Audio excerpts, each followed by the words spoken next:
Part 51, the Epistle to the Hebrews, Faith that Embraces the Promises. Introduction. In the first 7 verses of the 11th chapter, we saw faith explained as confidence of things hoped for, as conviction of things not seen. Faith exemplified.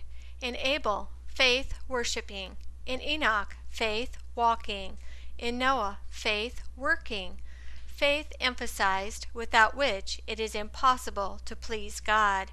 We must believe He exists and rewards those who diligently seek Him. Another aspect of our faith pertains to the promises in which we hope. We are warned not to fall short of what's been promised. Hebrews 4, verse 1.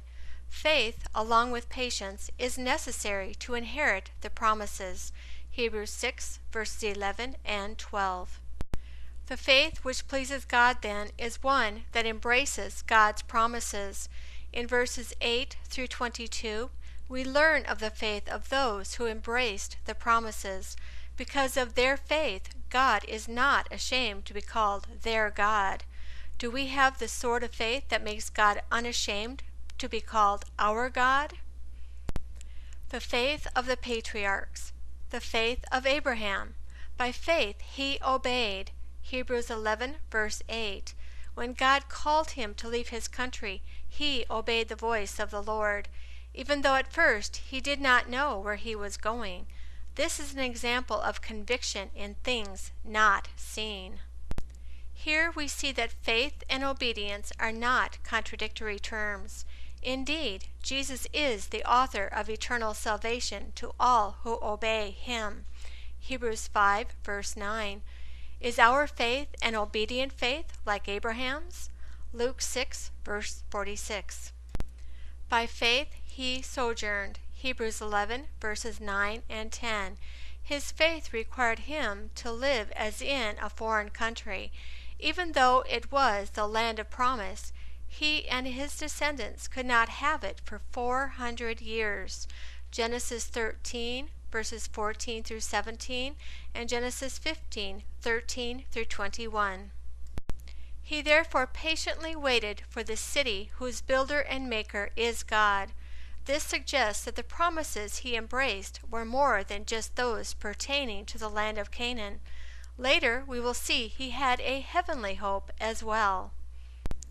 Our faith requires us to live as in a foreign country, for we too are sojourners and pilgrims. 1 Peter 2, verse 11. Is our faith a sojourning faith like Abraham's? Hebrews 13, verse 14.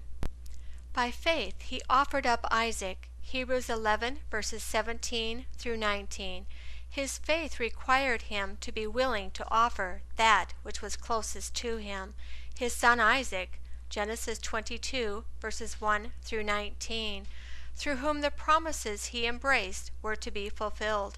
He assumed that God would raise Isaac from the dead, if need be, in order to keep his promises. Thus, he illustrated that confidence in things hoped for. Our faith often requires forsaking things closest to us, our loved ones, even our own life. Luke 14, verses 26 through 33. Is our faith an offering faith like Abraham's? Romans 12, verses 1 and 2. The faith of Sarah. By faith she received strength to conceive a child. Hebrews 11, verses 11 and 12. Though beyond the normal age of childbearing. Genesis 18, verses 1 through 3, and Genesis 21, verses 1 through 7. Though she laughed when she first heard of God's promise, she later judged him faithful who had promised. Through her faith, the promises of a great nation were fulfilled. Our faith requires looking to God for strength and trusting He will provide. We must look to God to find grace to help in time of need. Hebrews 4, verse 16. Is our faith a receiving faith like Sarah's? Philippians 4, verse 13. The faith of Isaac. He blessed Jacob and Esau regarding things to come. Hebrews 11, verse 20, Genesis 27, verses 1 through 40. This illustrates how Isaac, by faith, embraced the promises. The faith of Jacob. Jacob blessed the sons of Joseph when he was dying. Hebrews 11, verse 21, and Genesis 48, verses 14 through 20. His blessing involved the promises of God, showing how he embraced them also.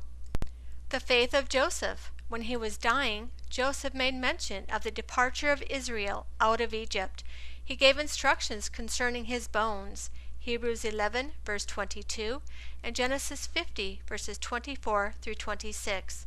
In so doing, he demonstrated that he had embraced the promises. Such was the faith of the patriarchs. I purposely skip verses 13 through 16, for what is said there not only applies to Abraham and Sarah, but to Isaac, Jacob, and Joseph.